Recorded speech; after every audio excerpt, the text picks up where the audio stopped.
We're doing a little game day today, demonstration for people asking questions about the new multi, but we're gonna push it through the cabinet here. Let's see, let me turn on. You see my Neo Geo is down there. It's an AES, and I've got the new hacked all-in-one instead of the 161-in-1. Turn the TV on here. Doing some RetroTink 4K action. I can't recommend it enough for you know, people that are gaming big time. All right, here's the new menu. Much improved, clean menu, no logos. The font is huge, very minimal stuff. We've got the year the game was made, the amount of megs it is. And, you know, on a big screen TV like this, the big font's nice, especially for old people like me with blind eyes. But on the CRTs, it's really nice because I've compared this to the Neo SD Pro or, you know, the regular 161. I just looks much better. But as you can see, the 240 test suite is on there, and it's every single real Neo Geo game, no hacks, with the exception of Metal Slug 2 Turbo versus regular. Metal Slug 2 regular is on there, but Turbo's on there. However, we've been testing it. I cannot tell if it's actually the Turbo version, so I'm gonna make sure the correct one was loaded. I've got a Neo SD Pro. I'm gonna load the actual Turbo ROMs and double check that. And then I own both the cartridge and the ROM legally because I want to support Bitmap Bureau. I own Xenocrisis. So I asked that my ROM be loaded on here, and he did that for me so I can actually play a legit Xenocrisis. I'm gonna load it up. Apologies for the Unibias version I have. I have 3.3.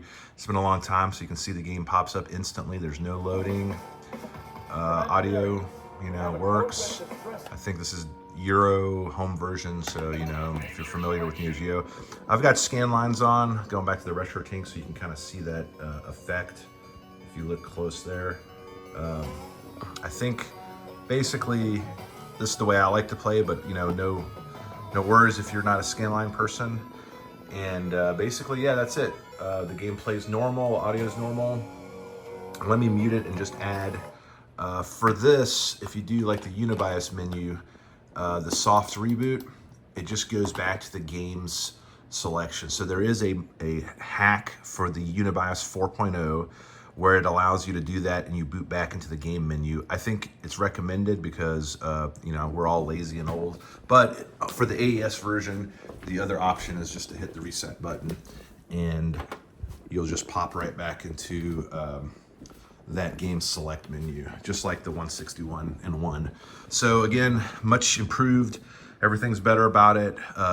Now, if you don't have enough amps on your power supply, and I recommend 3 or 4 amps if possible, you're gonna get graphical glitches on some of the games, the middle section of games, because of that middle section is a special flash bank that's using a lot of juice.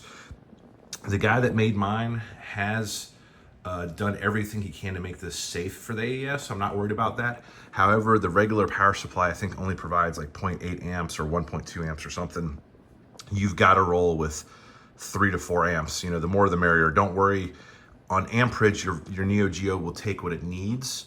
Voltage is what you got to be careful of. So if you got the 9 volt, don't get a 30 volt power supply. And if you got the 5 volts, don't get anything above 5 volts. But the amperage is what you're looking for. So you're gonna want on the 5 volt systems, 5 volt, 3 or 4 amps, which is kind of hard to find. Or of course, on the 9 volts, you can go all the way up to probably 14 volts, 5 amps, because the Neo Geo, again, will downgrade that. On the 9 volts only, it's okay to go a little bit higher. I'm running a Genesis 1 power supply, which doesn't have, I think it's got 2 amps.